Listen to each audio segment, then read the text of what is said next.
something I want to shout out is Matt Shaw getting his first home run in the majors. I want to clap it up for Matt Shaw.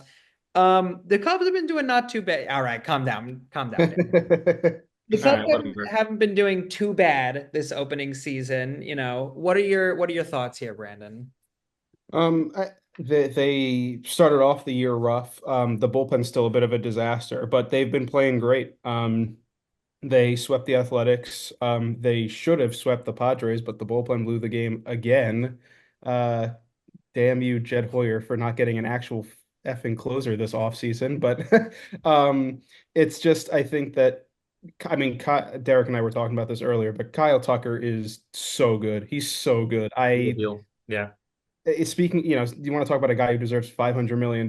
It might be him. He's really, really good. Carson Kelly's also off to a ridiculously hot start. I don't know how long that'll last. He's got like a 500 batting average on balls in play, which will come crashing down soon enough. But it's just been, I think what's been really promising is it's mostly just been contributions from up and down the roster. Which Ethan, you and I talk about this a lot at Northside Baseball, but this is a deep roster. It's not like a superstar heavy roster. I mean, Kyle Tucker's a star, but this is a team that needs to get contributions from everyone rather than just, like the Twins who need a lot of contributions from a few people. So it's been really promising to see, that besides Kyle Tucker, Seiya Suzuki's playing well, Dansby Swanson's playing well. Michael Bush is hitting pretty well. Matthew Boyd has been great. Our boy Shodi Imanaga is pitching as good as ever. So outside of a couple bullpen collapses and some fielding mishaps, it's been a pretty great start to the season, in my opinion. And the Cubs are doing well on a good NL Central. Yeah, I think he's summed it up well. And I think that a lot of the stuff that they're struggling with will come. You're talking about bullpen implosions and struggles in the field. But I think that the Cubs really have that luxury of that deep lineup you're talking about, and a lot of guys that can contribute and pick up the slack. PCA hasn't really been great at the plate right now. He's been struggling, but again, getting guys like Kyle Tucker in, and he can kind of Sherpa his PCA along the way, right? He's a guy that has been a star in this league for a long time. Left-handed bat can help PCA with his development and how to shelter that weight and show him winning ways. So I think that any concern with Pete Crow Armstrong at this point, are probably valid. You want to see him do well, but I think he's in good hands with Kyle Tucker, and that's why it's probably even more of a emphasis. You should re-sign this guy, Yeah. pay the man. I will say, Brandon, you and I have talked about this now for probably a year on Northside Baseball, but the one thing I always worry about is injuries because I feel like the Cubs are so injury prone at this point, especially the bullpen. So I do always worry about that.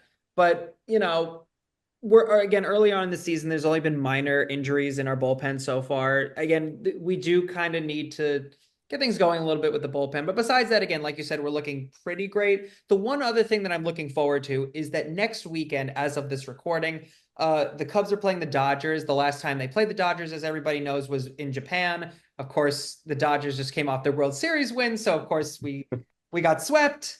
But I'm curious to see after them just playing the Dodgers in Japan if they're going to learn from their mistakes and flip it around on them. Can I get your guys' thoughts on that quickly?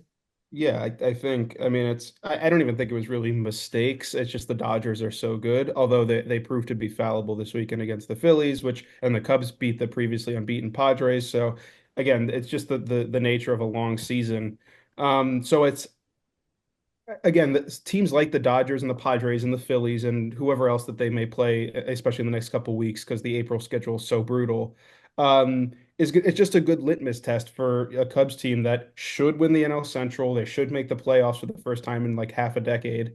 But obviously, as we know, it's one thing to make, the playoffs, but if you get eliminated in the wild card series, it's like it's a good season, but it's not what you're hoping for, especially when you trade for a guy like Kyle Tucker, who might be a free agent after this year. So I'm excited for this series. Again, I'm really interested to see how Craig Counsell continues to manage the bullpen, just because it's so unsettled right now, and clearly the Cubs need reinforcements there. So that'll be interesting to see if the Cubs have a lead against the Dodgers, and then who decides to blow it in the eighth inning against them. But we'll get there when we get there. But I'll give it to Derek.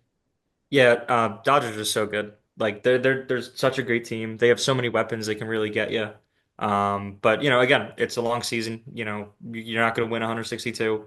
So I think the Cubs should, kind of put these bullpen troubles behind them, try to get in there, get a lead, get a big enough lead with their offense that they don't have to really worry about, even the game even being in the range to blow it. Now, unfortunately, with the Dodgers, they have all the tools to make sure it doesn't happen. Offense, starting pitching, relief pitching.